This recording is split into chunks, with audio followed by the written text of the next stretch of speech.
66th, the sixth thing that Yahowah says he hates. And then the seventh, which is the thing that he says among all of the others is uniquely an abomination, are as follows. A maligning soul, whose breath utters sedition, breathing out slanderous and deceptive testimony, which incites the deluded to worship false gods. A false witness. Before I read the seventh, Kirk, are you familiar with the Habakkuk 2 and Yahowah's condemnation of a lone individual for being the plague of death? Well, I've certainly read it a few times, yes, sir. Yeah.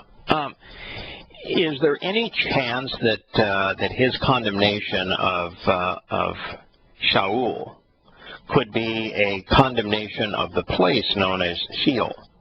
No, because it doesn't have a soul. Yeah, that's the point that I was getting at here. No, it's not your point. That's the point. That is the point I'm driving at. Because when Yahowah condemns Shaul, calling him the plague of death, he says that he and his soul are the plague of death. And so not only isn't Sheol a masculine individual, and therefore a he, but beyond that, and not only that, Sheol is simply a prison.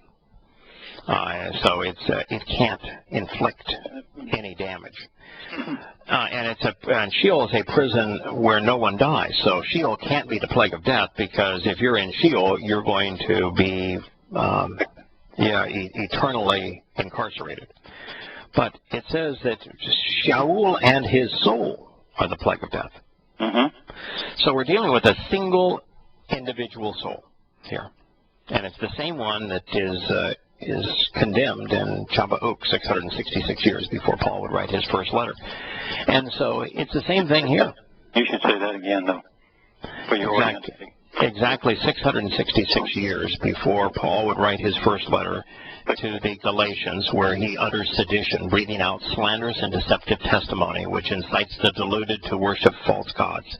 Exactly 666 years before he did that, Yahowah, through the prophet Chabauk, called Paul out by name to tell us that he was the plague of death. Called him out by name.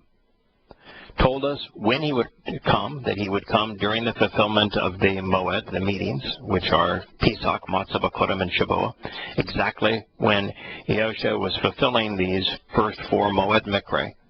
That's when Shaul arrived on the scene. Told us that his audience would be Gentiles, which is what Paul claimed for himself. He told us that he would use circular reasoning and that he would be deceitful, which is exactly what Paul used. He said that he would base his testimony on this false notion that God could die for your sins when God cannot die. That he would be fixated with a male genitalia, which is why Paul had his love affair with Timothy. Personally circumcising Timothy, even though he said, if you're circumcised, I want you to be castrated. Even though he said that if you're circumcised, you can't be saved. And God told us 666 years before Paul wrote his first letter that his argument would be against circumcision. And that Paul would claim a religious community for himself, and that no one who accepted what he had to say would find satisfaction. If you're a rational human being, how could you, what can you do with that other than say, man, that's Paul and that's bad news? Yeah, what are you going to do other than that's Paul and that's really, really bad news? I mean, it's not a question of whether or not it's Paul. Yeah. I mean, he talks about the audience that he claimed, the time that he would arrive, and he called him out by name and condemned his testimony. I mean, there is a 0% chance it's anyone other than Paul. They called him the plague of death and said no one who believes him will find satisfaction. And then here he's talking about this maligning soul who utters sedition, breathing out slanderous and deceptive testimony, which incites the deluded to worship false gods as a false witness. So it's somebody that's claimed to be a witness on behalf of the real God, inducing people to worship a false God. The Lord of Christianity is Satan, folks. The charis, the gospel of grace, is a ode to the Greek and Roman religions. You know, that's the truth. You know, the Christian that is going out and looking for their Christmas tree and putting up their Christmas lights and all of this sort of thing. I'm going to say Merry Christmas. You are celebrating a Greek and Roman and Babylonian festival that not only has nothing to do with God, that God would view as an abomination. You know, what's wrong with you?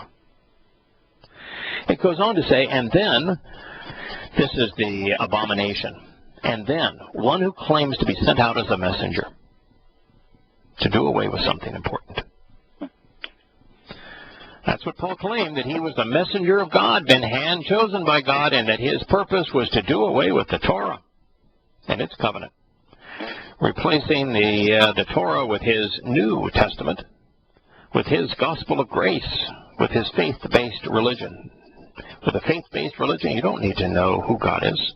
You don't need to know what he said. You don't need to know what he did. You don't need to know what he's offering. You don't need to know how to respond to him. No, it was a faith-based religion. Replaced all of the teaching, all of the guidance that God had given. While Paul was irrationally claiming to speak for the very God whose testimony he was doing away with, creating controversy and contentious strife between brothers. Read the testimony of the Jerusalem summit. Paul's version of it's found in Galatians. Luke's is found in Acts.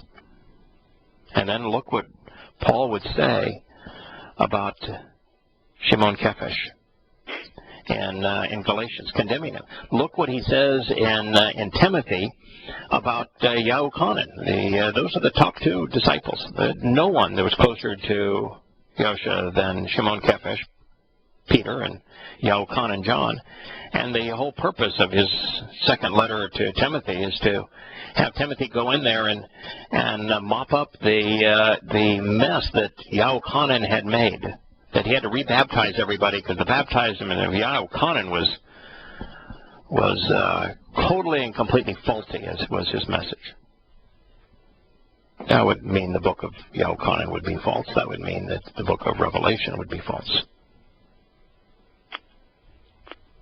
Overwhelming. It's overwhelming, isn't it? So Yah's advice to his children is, my son, my child, closely observe and attentively focus on, be preserved by the directions and the terms of the binding contract, mitzvah, the prescriptions and conditions of the covenant, the instructions of a father to a child.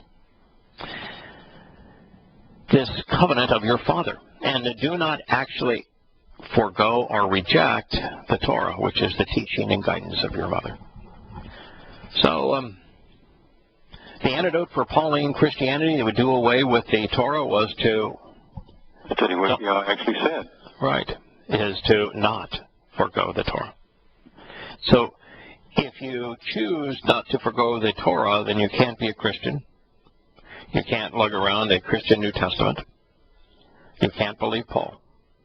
No. You have to reject all of those things. Paul, your New Testament, and Christianity, if you're going to follow God's advice. And you carry along this book. Now, you'll read in your perverted English translation, it'll say the teaching of your mother.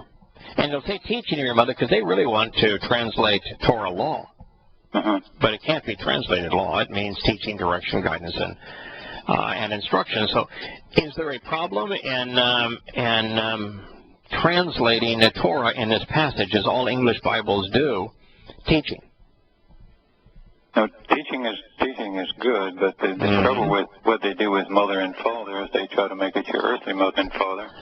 And in the statements in stone, he annuls that right away. He tells you these are the people that will louse you up. Yeah, and that's your earthly father and your earthly mother. So I'm your father. Right. And the set-apart spirit acts as your mother. Yeah, and that's true and valid. It's actually not where I was going on it. Okay. It's true and valid. And the Torah can be translated teaching, but what's the problem in translating Torah teaching? It's the fact that they make it the teaching of your mother here so that there's not one Christian that knows the word really is Torah. And then when Torah appears elsewhere, and it's not from your spiritual mother, the set-apart spirit, they'll translate it as law elsewhere. But they know that if they translate it as law here, then they make their law translation of Torah look like a absolute fraud, because mothers don't lay down the law. And so they know they can't change Torah to law here without exposing their malfeasance. So they're inconsistent. They won't transliterate it, and they'll translate it accurately here just to keep from making a fool of themselves when they change it to law elsewhere. That's the problem. If every place Torah appeared, they translated it teaching, then everyone would know that Torah does not mean law, that it's teaching. Every dictionary, it always says that. Yeah. It's teaching. Oh, it's based on the verb yara. It tells us the basis of it. It's based on the verb yara. Yara means source from which teaching, direction, guidance, and direction flow. Right. Yeah. And so there's no question as to the basis of Torah and what it means, and you can look up every word that has the root of Torah in it. And what you'll find is that it's... we did. We have. We've shared it a bunch of times. And so that's the problem here. But and I chose here to both transliterate it and translate it. Torah is both a proper noun and a title, and therefore when you're dealing with titles, you always have the option. You can transliterate them, like Masayah, like Elohim is a title from Eloah. Almighty. For Almighty. So you can do that, or you can translate them. Names you have to transliterate. But you can do both. I think that you can do one or the other, but the best option is if you're going to transliterate it, then always convey the meaning, which is a translation. Here in the text, I decided to provide both. The Torah, which is the teaching and guidance of your mother, so that people understand that. I think that if people were to realize that teaching here was from the word Torah, and that both words appeared in an English translation, and they could equate Torah with teaching, then all of the myth of Christianity, where we're no longer bound by the law, we're now in the New Testament and the Gospel of Grace, that all of that mythology of the Torah being a set of laws which we have to obey and we have been freed from would dissipate, because they would know that, no, Torah doesn't mean law. No. Never did, and it ain't the Ten Commandments. No, there's only one of the 10 that was written in the imperative mood, and it was in the imperative mood. While it can convey a command, is primarily the mood of second-person volition. And so it said you should choose. This is something that the only one of the 10 that actually was written from a volitional perspective, and it's the one about your mother and father, just the one that we're talking about right here. This is the covenant of your father and the Torah teaching of your mother. It's the Heavenly Father and spiritual mother, and that's who is being referred to there, and it says you should choose of your own volition to highly value your father and mother, and that's the Heavenly Father and spiritual mother in the instruction. So that's the antidote, and yet no one bothers to take it, even though the antidote's been offered by God. Well, while we're on it, the retort or the people will say, well, that's fine, but I can't give up my Jesus. Yeah. Jesus is not even a word to the 17th century. I mean, you got roots from Jesus and all those sort of things, or a Jesus or whatever, right. but and Zeus. But Jesus became synonymous with the King James Bible, which was the King James Bible. Right. And by the time you get through, you work through that, you go, why am I clinging to this strange word? It has no relationship to the to Yahowah. Right. But don't make me give it up. Don't make me give up law. Don't make me, because that changes everything. Don't make me give up commandment, because that changes everything. Right. Don't make me give up my Lord Jesus. And then, boy, that's a mouthful. Right. Oh yeah. It's all crap. I mean, it's just all rubbish. Yeah. Well, I haven't offended you. I'm trying to clean up your house. Right. Yeah. It's trying to sweep away the trash that is making you sick. Yeah. So he says, choose to increasingly fasten them upon your heart, which is what Yahweh is going to do himself when he returns. But we can, in the meantime, fasten them, mentally tie and bind and join them, associate them with our heart, which would give us a proper and useful frame of reference. Continually electing of your own free will to place them as an adornment on your neck. And we talked about why that's important. You know, what comes into and out of your throat. Well, your words and your breath. Right? Mm-hmm. Yep, and nourishment. And nourishment, of course, too. Yeah. Hey, of course, you can vomit up Christianity, or you can recite the Torah of Yahowah. And you can swallow poison, i.e. religion, or you can swallow that which is nourishing. In your walking, she will continually lead and guide you. Because where are we? Is there a place anywhere in the Torah that we're asked to take a little walk? Absolutely. It's the pathway home. In fact, the whole Torah is teaching us the path to, the way to go to live. Yes. Especially through Passover, to Passover, or the way to Sukkah. Yeah, exactly. That's the path. She will guide you on your path, accompanying you when you rest. She will watch over you. Is there a day of rest? Absolutely. It's called. All right. So you want to be inspired on your day of rest? You want the set-apart spirit of Yahweh to help you be observant and pay attention, be thoughtful, considerate. Well, that's something that God has made available if you study the Torah, if you observe the Torah. And when you awake, she will communicate with you, enabling you to seriously consider the situations and the instructions. Sirach, she will direct you and your attention to the content of the guidance, focusing upon the apparent thought behind it, pondering the reasons for it. Boy, this word, Sirach, I love that word. Because it's one thing to read something. It's another to understand the thought behind it. You know, why was this guidance? What was the purpose of this guidance? What was the thought process? Pondering the reasons for it. That's the fun of studying the Torah, prophets, and Psalms. A lot of depth. Yeah, making the connections, going from knowing to understanding. And God's saying that if you focus on the Torah, then the set-apart spirit is going to enable you to seriously consider the situation and the instructions, directing your attention to the content of the guidance, focusing on the apparent thought behind it, pondering the reasons for it.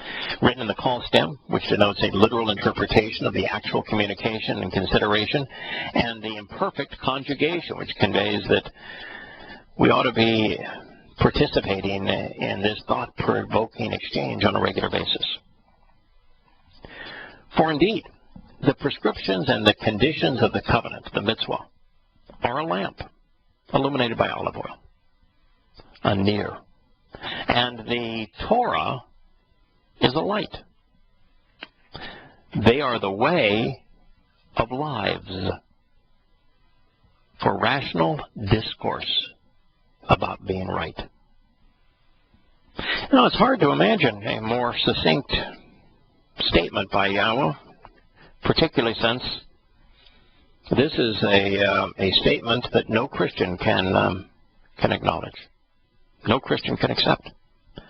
But God himself said, for indeed, key, surely, truly, emphasizing and strengthening this statement, because as a sign of belonging, the prescriptions and conditions of the covenant, the mitzvah, the directions and the terms of the binding contract, the instructions from the father to his children regarding the family, are a lamp illuminated by olive oil, a near.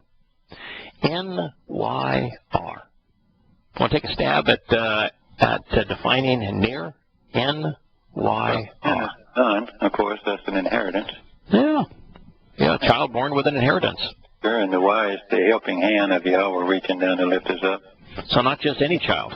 The inheritance here is being lifted up by Yahowah, being able to grasp hold of his hand, holding his hand. And, of course, the Rosh, when you're just using nothing, the only symbol is just the head, you're engaging your four senses out of your five senses, no touch, of course, but the four senses, to understand, to see, to observe, to shamar, basically. Right. What he asks you to do is to have rational thought and come to a conclusion so that you can understand. Yeah. Yeah, in fact, it's a person engaging in observation and rational thought, on coming to appreciate how the hand of Yahowah is reaching down and out to children born with an inheritance. Offering you this inheritance. Pay attention. Yeah. And then respond. Right. And that's the lamp illuminated by olive oil. Now, we've shared this before. Two different things. One is light, which is comprehensive. Yahowah called light into existence. He said that he was light in the opening statement in Genesis. If you want to understand him, you'd have to understand him in the context of light, of being an energy-based spirit. And the enormous power that goes along with that, so much, infinitely so compared to the lack of power of the physical world. And he also reinforced that with Abraham. Yeah. And the lamp is just one source of light. Now, it's a source of light here. This is a lamp with olive oil. So olive oil is synonymous with the Spirit. But as you're saying, yes, he explained light to Abraham. What did he do? Didn't he take him? Took him right there and showed it to him. Yeah. When Abraham says, I don't get it, what am I inheriting? My deal here. Yeah, he took him right to heaven and then showed him the light of the stars and said, this is what you're inheriting. Oh, I get it. So, Kirk, how can the Torah be a light? And in fact, it's how can the Torah be equated as a light by Yahowah and be a source of enslavement and incapable of saving and something that needs to be discarded by Pauline Christians? Well, they're not synonymous, so you have to choose one or the other if you're going to be you want to be translator. Does Yahowah call himself light? He does. It's his favorite metaphor, I think, for himself, so we can understand it, because we have some kind of relationship to light. We can understand that to some degree. Yeah. And so he's saying that he is best understood as light, and then he's saying that this Torah is light. Torah equals light. Yahowah equals light.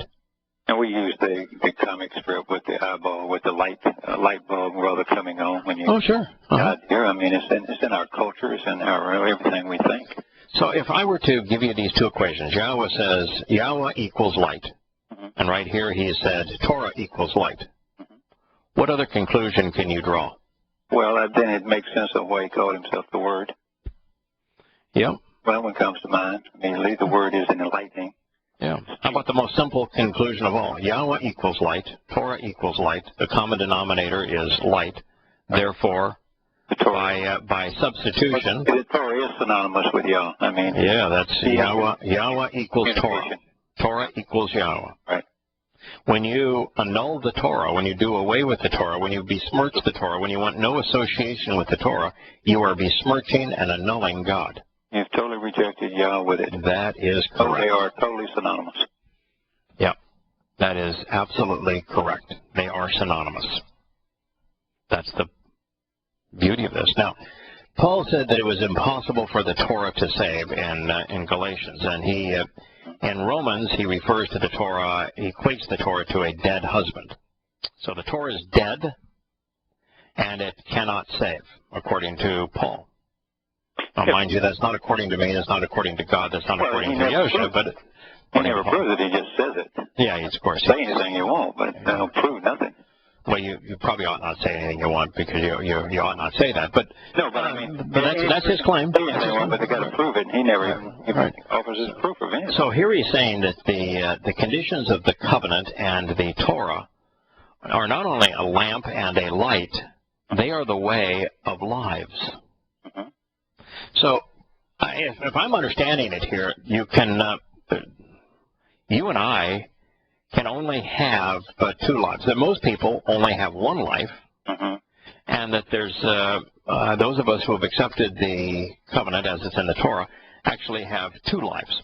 Right. And it's chayim here, man. It's not chai. Chai means the Hebrew word for life.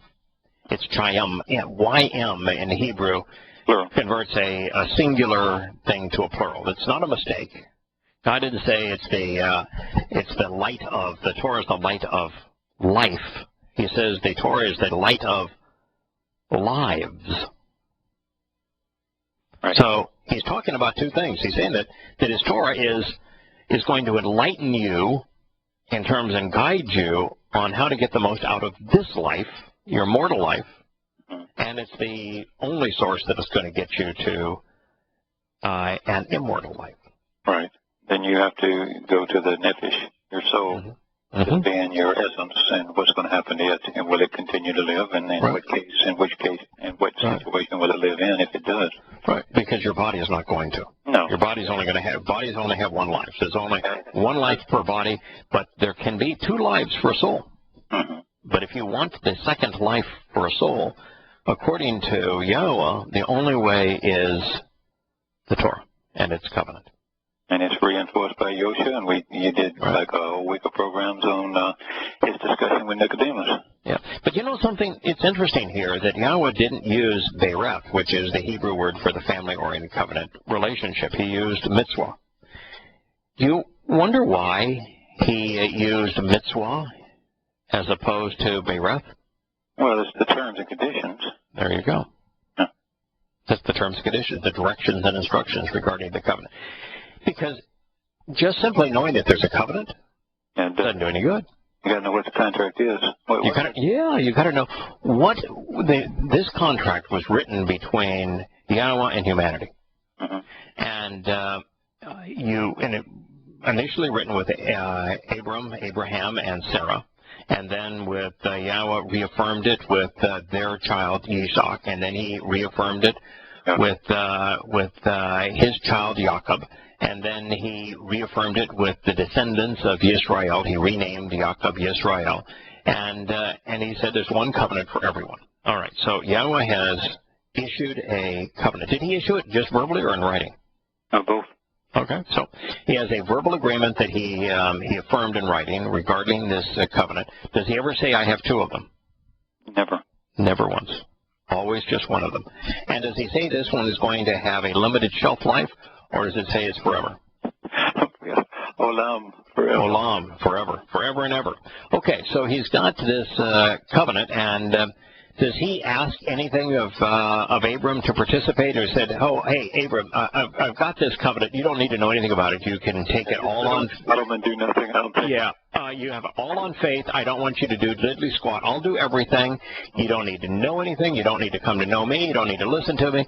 Nothing. Just, but I got this. Nothing relationship with you. Right. Yeah, right. I don't know why I'm even going to tell you what the benefits are, because, it doesn't make any difference anyway. That's not the approach he took, is it? No, that's not a relationship. No. And the approach he took is, I've got a covenant, and here are the things that I want you to do. And the first was to walk away from your country, which is the emphasis of this whole proverb. Walk away from your religion, your country, from Babel, which is that would be, you'd have to walk away from your holy Bible, because it's based on Babel, means with Baal. It means to confuse. And so, disassociate from your. So he's emphasizing the terms and conditions, because if you don't know the terms and conditions of the covenant doesn't do you any good. No. How can you respond to something if you don't know how to respond? That was my thing in Christianity. Okay, Jesus saves. Okay, now what do you do? Right. I mean, how? And who is this guy? And why did he say all this stuff that almost everything he said we're ignoring? And the only things we'll ever cite from him we take out of context and misrepresent. Yeah. Yeah. How can he have done away with the Torah when his first public declaration says, "Don't think I have come to do away with the Torah"? That's a biggie.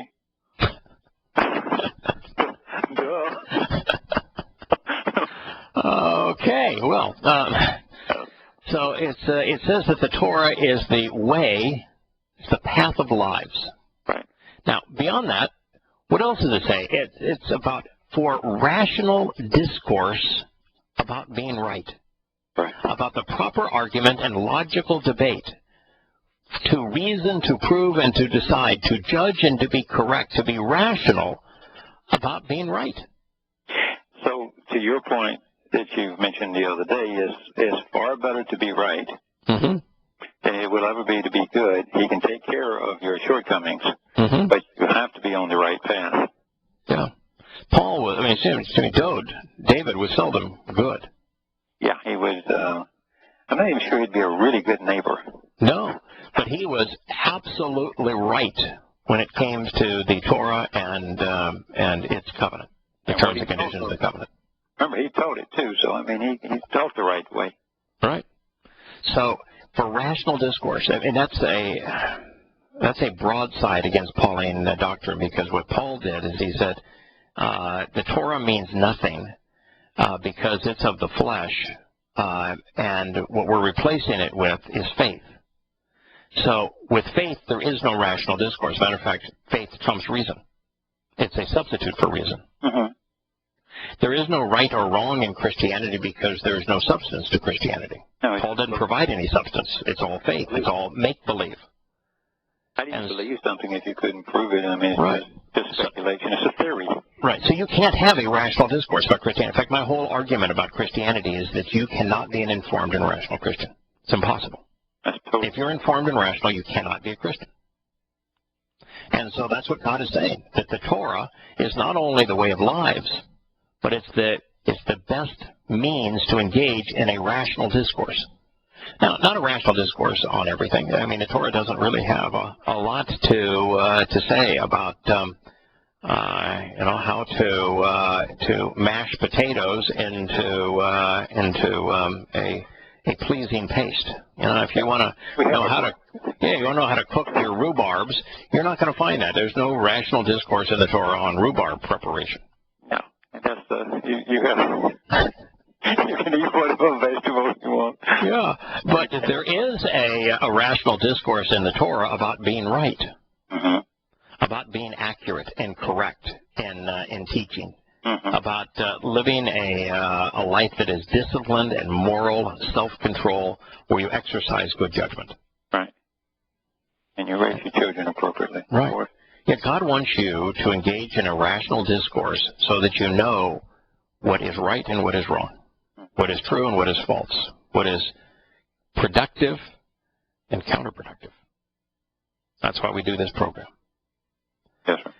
Now, he says it's also for the purpose of you closely examining and carefully considering so as to protect Shamar, you from the woman who is evil, repulsive and offensive, severing the relationship, from the smooth and seductive tongue of the treacherous whore. Yeah. Are you aware of any place where Yahowah speaks of a harlot and a whore? I think it has to do with Babel. Yeah. As in Bible. Yeah. Yeah, Babylon was not a term that Yahowah ever used when talking about, Babylon. Now, the Hebrew word is Babel. And Babel means to confuse, but it also means with the Lord, with Baal. And the Lord ain't God, folks. The Lord is Satan. And so the whore is the whore of Babel. Who is the whore of the Christian Bible?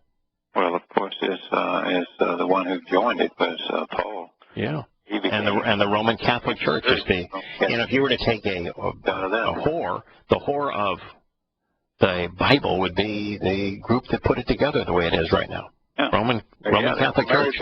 Yeah. In fact, it really resonates here when you realize that, and that's what you've just said, is that after Yahowah praises Ephesus for their affinity to the teaching of Yahuwah and their animosity to the false apostle, right. Which would have been, this was the place where Paul and Yahuwah had their conflict. After he says, you're cool because you rejected Paul and stayed steadfast with the teaching of Yahuwah. Then Yahowah goes to three definitions. He says that the Christian church is in essence the seat of Satan, that it is married to Baal, Jezebel, married to Baal, married to the Lord, which is Satan, and is dead. So you're right. That's what that's what he is saying here. This will protect you from the whore of the Bible, the whore of Babel, the whore of, as we would say it, Babylon. It's going to protect you from Christianity. You'll have to walk away. Don't miss the point. I know you're not, but don't. Talking about myself, don't miss the point. You can recognize all these things, and then you can still be there. You cannot support this stuff. Right. You cannot be with this stuff. And this is the woman, the female individual, who is evil, repulsive, and offensive, severing the relationship. And she is a smooth and seductive talker, but yet a treacherous whore. And Yahowah uses this metaphor of whore and harlot because it is an extramarital perversion by which people exchange money. And the covenant is a marriage vow. And so this is the trade-off is between the covenant as a marriage vow and paying for the relationship you have with. When does the whore love the John? No, of course not. No, she's doing it for money, not for love. Yet Yahowah loves his covenant children. So it's saying you always think you're not paying a dime, and you're getting genuine love. And with the whore, you're paying dearly, and you're getting nothing. Disrespect in the process. You should not genuinely or continually covet or find desirable her beautiful and graceful appearance in your heart. And do not let her actually obtain control of you on an ongoing basis with her flaunting display of flashing rays of light or her flirting eyes. Do you know any place that there's beautiful and graceful appearances that are associated with the whore of the Bible? And in today's world, we have gosh, if you've been to Rome, or any church that has stained glass windows where the light goes through it. The Vatican comes to mind, doesn't it? Absolutely. I've been there. The cathedrals around the world. Yeah, the monuments to Satan are magnificently adorned. Yeah, they take all these beautiful buildings that are Christian churches, beautiful and graceful appearance. It says don't covet or find it desirable in your heart. And do not let her actually obtain control of you on an ongoing basis with her flaunting display of flashing rays of light or flirting eyes. Wow. That's exactly. If you look up eyes, when it talks about the eyelashes, which is how you flirt, Right. Sure. And it's described in the ancient time as like a rays coming out of the sun. I just thought that was. Yeah. Yeah. No, even your eyelashes look like the sunburst kind of rays they put on so many symbols today to associate the symbol with the sun. The Obama sticker, his bumper sticker, and the big signs that he has when he was running for office were always a rising sun symbol. Erdogan used the same symbol when he ran for power in Turkey. Yeah.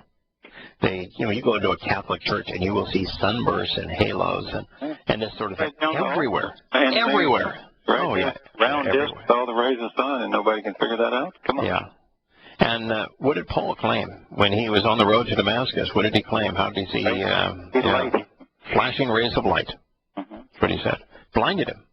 By the way, does Yahowah ever suggest that the light of his Torah blinds? Oh, yeah. You remember when he blinded Moshe? Now, yeah, Moshe saw him. Now we're going to walk over there. You can't see, of course, but now that I don't recall him. When Yahowah met with Moshe, he didn't blind him, did he? No. No, but and when people came to Yahusha, did he blind them or did he give sight to the blind? He opened their eyes. Yeah, he gave sight to the blind.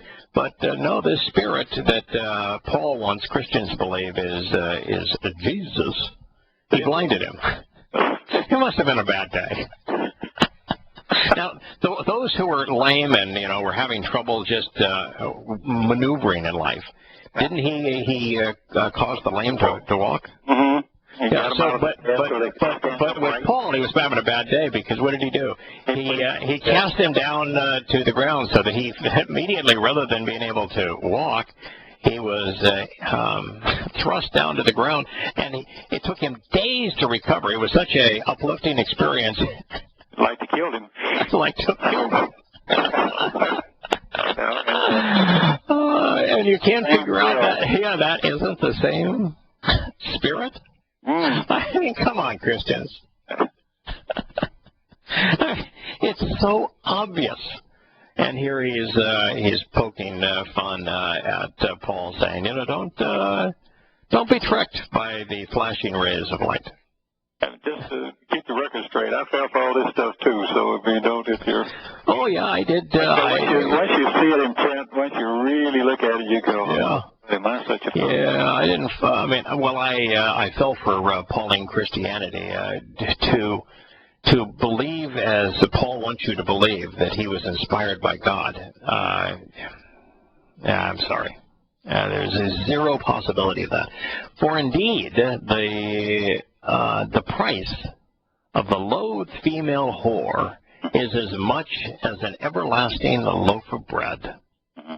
But the woman's soul, a loaf of bread, but a woman's or man's soul that she stalks and eternally victimizes is valuable. Now, you can deal with kikar lakem a number of different ways.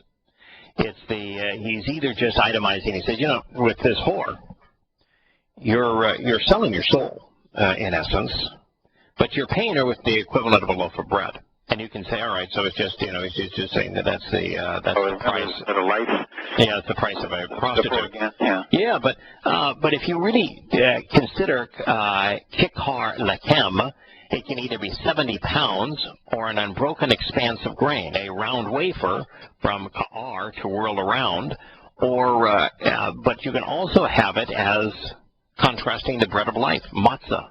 The round, so it can either be the bread of life, matzah, or the round wafer of Christianity. It can be everlasting because is typically when you deal with odd, it means forever, eternal, unlimited, as opposed to as much as it would be unlimited. So it's not the price of the prostitute isn't an unlimited amount of bread. It's you're paying that prostitute the bread of life, the bread of everlasting life. Yeah. Mm-hmm. And yet, the soul that you're sacrificing by paying the bread of everlasting life, by forfeiting it, is valuable. It's only valuable valuable thing you really have. Yeah. I mean, truly, truly, it's the only thing. If you had asked my wife as we began to study for the first time, she would have said, my soul, the reason why if you ask her, why are you doing that, she said, well, the soul is the only thing, that's the most important thing that I have. I mean, yeah, absolutely. The only thing we have that has the potential for eternal value. Yeah. Can a man consistently scoop up and continually carry away fire? Or his deceitful in his lap, or his deceitful garments, and not be burned by the serpent? This is really interesting. You know, you can't play with fire and get burnt. The old line. Well, it came from this proverb. Can a man consistently scoop up and carry away fire, combustible material, in his lap, in his chest or bosom, or in his deceitful garments, and not be burned by the serpent? Wola saraf, and not be consumed and destroyed by the snake's fire. You know, it's interesting that saraf is every bit as serpent as it is fire. He's equating the woman with the serpent. The serpent, he says, is Satan. Right from the garden. Right. So we're right back to Bible, Satan, the serpent, the adversary. All of it ties together. You're either with God or you're in opposition to him.